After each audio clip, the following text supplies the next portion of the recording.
Okay, guys, let's go through a review over radicals. So when we saw these last week, the first thing that we would do is take this number and use our calculator and do menu 2, 3 to factor it.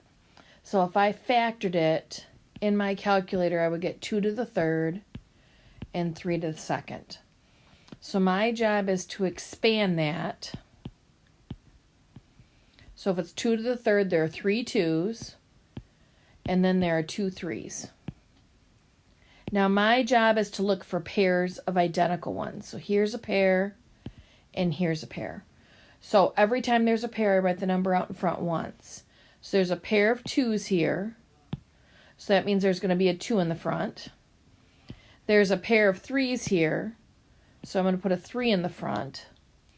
And then there's a 2 left underneath. Now the only job I have left really is to multiply this piece together. So 2 times 3 is going to be 6. So it'll be 6 square root of 2. Okay, let's take a look at one that has both variables and numbers in it. So on this one, again, I'm going to take my number part right here, and I'm going to do my menu 2, 3 to get its factors.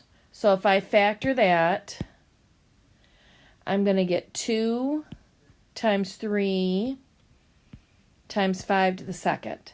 So my job is to expand that. So if that's 5 to the second, that means there's 2 5's. I also then need to expand these variables. So if it's a to the second, I'm going to do 2 a's. If it's b to the fifth, I'm going to do 5 b's. And again, I'm looking for identical pairs. So 5's, 2's, and there's 2b pairings. So remember, one's for every pair. So there's a pair of 5's. So 5's going to go in the front. Pair of a's, there's going to be an a. There's 2 pairs of b's. There's going to be 2 b's that go in the front. And underneath, I'm going to have 2 and 3 and 1 b that's left. So really my only job left is to take this part and put it together. So 5a, and then if there's 2 b's, we're going to do b squared. And then underneath, the 2 and 3 together are going to be 6, and then b. So that's your final answer. Okay, let's look at a couple that have negatives on them so we remember how to deal with those. So on this one, I have negative 106 underneath the radical. So my first thing is going to be to separate it in 2 radicals. A negative 1 that takes that negative part off, and then the 106. Now, I still need to take this part and do my menu 2, 3. So if I go to factor that 106, I get 2 and 53. I still have the square root of 1 that's out in the front. Now I know this part right here is going to give me the imaginary I. There's no pairs in this. So when it comes down, I'm just going to multiply it back together and make it 106. So now when I put these two together and multiply them, the only thing I'm going to do is add the plus minus in front, put the I there, and add the 106 on the end underneath the radical. Okay, last one.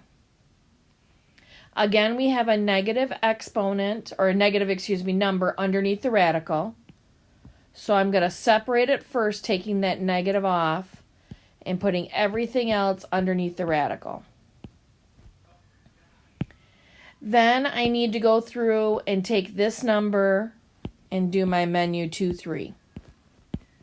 So when I factor that, I get 2, 3, and 17.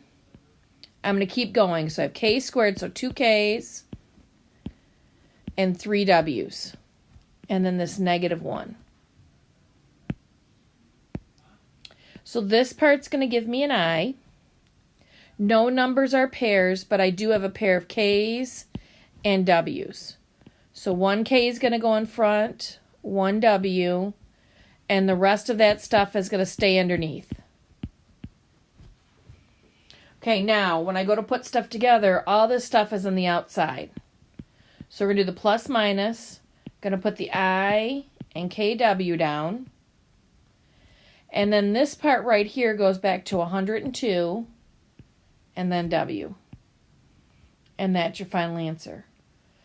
Be sure to look over your foldables and over the examples we did in class so we'll be ready for our plickers the next morning.